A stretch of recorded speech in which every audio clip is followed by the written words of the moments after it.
guérir avant tout. Est-ce que toi, tu as guéri? Est-ce que tu as compris tes mécanismes? Parce que si je suis mieux avec moi-même, je ne cherche plus alors l'amour à l'extérieur, mais j'attire à moi l'amour. Il y a un principe fondamental de la loi de l'attraction qui est que on attire à soi ce qu'on est, on cherche ce qu'on n'est pas. Donc on attire parce que évidemment on vibre déjà de cette manière, d'une certaine manière. Guérir va avoir les bonnes énergies, émettre les bonnes vibrations et attirer enfin ce que l'on veut. Sans guérison, c'est impossible. Au-delà de l'attraction, c'est important évidemment de guérir pour soi, pour être dans cette sérénité, cette paix au quotidien. Évidemment que guérir c'est très important pour soi, mais évidemment que pour la relation c'est aussi très très important puisque ensuite c'est un partage dans la relation, donc on avance ensemble, ça veut dire aussi que je peux t'aider. Donc si je ne vais pas bien, je ne vais pas pouvoir t'aider. D'où l'importance de la guérison. Je ne serai pas là à te contrôler, mais plutôt à partager, comprendre l'autre et être dans la compassion. Comment est-ce que l'on fait alors pour comprendre l'autre si nous-mêmes on n'a pas travaillé sur nous?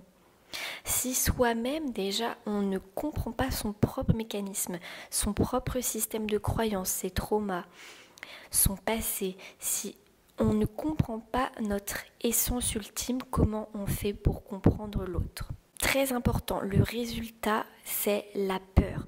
Donc je vais chercher à contrôler lorsque j'ai peur dans une relation. Je cherche à contrôler parce que je ne suis pas sûre de moi, parce que je me suis moi-même en fait déjà abandonnée. Donc je vais venir contrôler l'autre. J'ai pas fait les choses qu'il fallait pour moi. Lorsque je suis avec quelqu'un, je veux bloquer la personne. Comment je peux faire pour garder l'autre plutôt que comment moi je peux être pour que l'autre se sente bien avec moi et qu'il ait ensuite le choix de rester ou pas. Mais si tu es bien avec toi-même, les autres n'ont pas envie de partir. Généralement, quand une personne est bien et à l'aise avec elle-même, elle attire les autres. En ton intérieur, tu as fait du mieux que tu pouvais. C'est toujours la relation interne que l'on a avec les autres. La seule personne à savoir pourquoi tu fais des choses. Notion très importante à comprendre pour visualiser un peu la manière dont on voit les relations. Les relations sont des systèmes. Si toi tu ne comprends pas déjà ton propre système, tu cherches le système de quelqu'un d'autre. Ce n'est pas le tien. Comment deux systèmes qui ne se comprennent pas font rester ensemble et construire quelque chose? C'est impossible. Pour qu'il y ait finalement deux personnes, il faut d'abord qu'il y ait une individualité. Ton individualité. Le couple, il existe grâce à ces deux individualités, à ces deux personnes qui co-créent ensemble quelque chose. Il n'y a pas de nous s'il n'y a pas déjà de je. Donc l'individualité, elle est indispensable, sinon on se perd littéralement. On va avec des gens qui n'ont rien à faire avec nous, qui ne nous correspondent pas, on devient malheureux et après on se demande pourquoi. On ne vit qu'à travers l'autre. Non, c'est pas on ne vit qu'à travers l'autre, justement, c'est nous sommes complémentaires.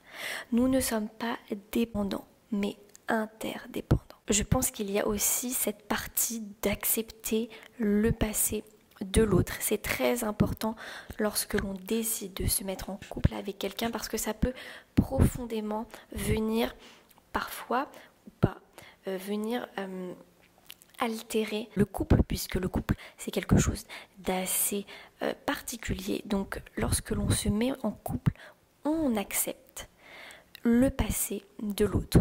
Donc c'est très important de choisir une personne avec qui vous êtes à l'aise d'accepter son passé. Point très important. Est-ce que toi, tu sais ce que tu veux dans cette vie déjà pour toi? Qu'est-ce que tu veux faire? Qu'est-ce que tu veux créer dans cette vie pour toi? Ça va te permettre déjà de trouver ton individualité. Est-ce que tu as une direction ou est-ce que tu as une idée d'une direction? Pas forcément quelque chose de précis, pas forcément, on n'est pas obligé d'être sur un plan précis puisque la vie de toute manière elle est en constante évolution, mais est-ce que tu as déjà une idée? Qu'est-ce que tu veux suivre? Qu'est-ce que tu as envie? Quels sont tes désirs? Que veux-tu réaliser? Il y a quelque chose de très important qui est sans avoir de rêve ou même de centre d'intérêt dans sa vie, on fait généralement, souvent, on va chercher l'amour. En fait, l'autre va devenir notre seul intérêt, qui est très, très, très néfaste pour l'un comme pour l'autre, pour le couple, parce que toi, en fait, tu n'as pas finalement de vie à toi. La vie, c'est bien plus que ça. Qu'est-ce que tu veux partager avec l'autre? Est-ce qu'il y a quelque chose que tu as envie de développer? Est-ce qu'il y a quelque chose que tu as envie d'apprendre? Il n'est jamais trop tard. Peu importe ton âge, tu peux très bien avoir envie d'apprendre quelque chose, de développer quelque chose, même si tu as 40, 50, 60 ans, c'est pas grave. Et même si c'est complètement à l'inverse de ce que tu as fait auparavant, tu vois. Là, on parle de toi, on parle de ta vie. Donc toi, à partir du moment où tu sais qui tu es et où tu vas, tu sauras choisir la bonne personne. Mais tant que finalement tu ne sais pas, tu vas tenter comme ça certaines choses et la vie va te donner une personne qui va te faire travailler sur toi. Tu es le créateur de ta vie. C'est toi le créateur.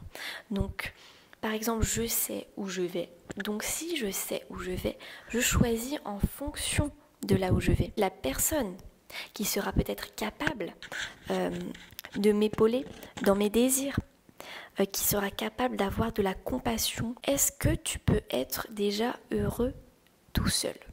Ça va peut-être bouleverser certaines personnes, mais si tu ne peux pas être heureux tout seul, alors tu ne pourras pas être heureux en couple. Il y a des étapes dans la vie. Où est-ce que déjà tu es dans cette recherche de ton individualité? Voilà, de toute façon on évolue, donc évidemment que tu ne peux pas dire ok, j'ai trouvé mon individualité, elle est comme, tu vois, on est en évolution, mais déjà est-ce que tu commences à la chercher? Je ne sais pas vivre tout seul, mais je cherche à vivre à deux. Ça paraît logique. On y va étape par étape. C'est comme si tu voulais écrire un roman et que tu ne savais pas écrire. Eh bien, tu passes par des étapes. C'est de l'apprentissage. Voilà, donc on est dans une forme d'apprentissage de la vie. Petite astuce, il faut être dans cette forme de je dois refléter le couple que je veux avoir. Quel est le couple que tu veux avoir? Pose-toi cette question. Ça peut être des choses très simples. Ça peut être, je ne sais pas si tu as une vision précise de ton couple, le couple que tu voudrais avoir. Refléter la personne que tu serais dans ce couple. Je veux avoir ce genre de partenaire. D'accord, ok, mais est-ce que là, déjà dans ma vie, aujourd'hui, je reflète le partenaire que je veux attirer? Sois honnête avec toi-même, sinon il faut que tu travailles un peu sur toi et que tu élèves ton niveau. Si tu as envie d'un changement rapide dans ta vie, j'ai créé des outils qui sont incroyables, qui peuvent t'accompagner dans ton quotidien pour enfin manifester la vie que tu désires. Ils sont disponibles en lien dans la description. Je te souhaite une très bonne soirée. Je te dis à demain.